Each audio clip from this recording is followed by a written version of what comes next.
تو سابق امریکی صدور کے نام پر یہ بحری بیڑے امریکہ نے کہاں کہاں کھڑے کیے ہوئے ہیں اور ان سے کس طرح سے نظر رکھی ہوئی ہے ایران کے اوپر، بلاکٹ کے معاملے کے اوپر ہمیں بڑی تفصیل سے آگاہ کر رہی تھی ہماری ساتھی اینکر مہک اسلم۔ اور کوئکلی ہم آپ کو اس خبر کے بارے میں بتا دیں جو بریک سے پہلے ہم نے جس کا ذکر کیا تھا کہ اقوام متحدہ کی جنرل اسمبلی میں آبنائے ہرمز کی بندش اور سمندری سلامتی پر ہنگامی اجلاس ہوا ہے۔ UN secretary general Antonio Guterres نے عالمی گزرگاہ فوری کھولنے کا اس میں مطالبہ کیا ہے۔ ان کا کہنا تھا کہ کوئی ٹول نہیں ہونا چاہیے، تجارت بحال ہونے دی جائے، عالمی معیشت کو سانس لینے دو۔ بحران کے باعث تیل، اشیاء خورنوش اور ٹرانسپورٹ اخراجات میں اضافہ ہو رہا ہے۔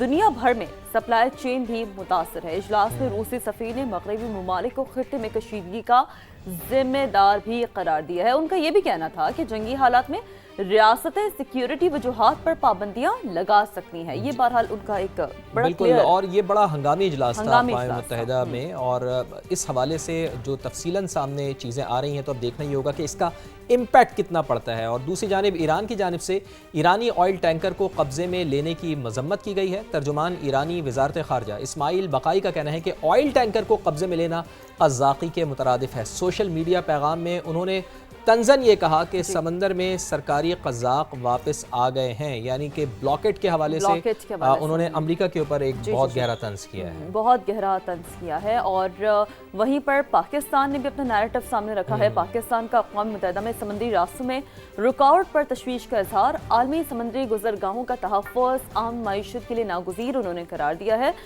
سمندری گزرگاہوں کا تحفظ عالمی امن و ترقی کے لیے اہم ہے۔ پاکستانی مندوب نے بڑا کلیئر نیریٹو دیا جو پاکستان سوچتا ہے۔ آبنہ ہرمز کی بندش سے توانائی خوراک بحران پیدا ہو سکتی ہے۔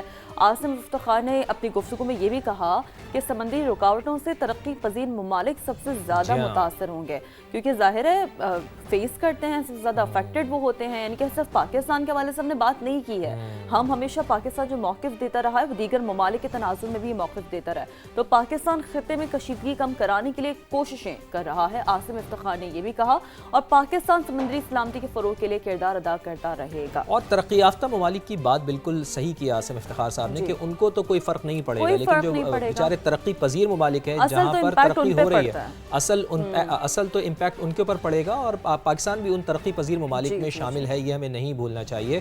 ایران نے جوہری تنازع پر مذاکرات مؤخر کرنے کی تجویز دی ہے۔ اقوام متحدہ میں ایران کے مستقل مندوب امیر سعید نے کہا ہے کہ ضمانت دی جائے کہ ایران پر دوبارہ حملہ نہیں ہوگا۔ امریکہ اور اسرائیل نے غیر قانونی جارحیت کی، سمندری سلامتی کو خطرات لاحق ہوئے، امریکی ناکہ اور آئل ٹینکرز کو روکنا غیر قانونی ہے، ایسا ان کی جانب سے کہا گیا ہے، ان کی جانب سے بڑا ہی کلیئرلی۔ لیکن جی اور کچھ کیا مزید اس حوالے سے ڈیولپمنٹس ہو رہی ہیں، جیسا کہ خبر وہی انداز میں ہم ایک نئے انداز کے ساتھ آپ کے سامنے رکھتے بھی ہیں۔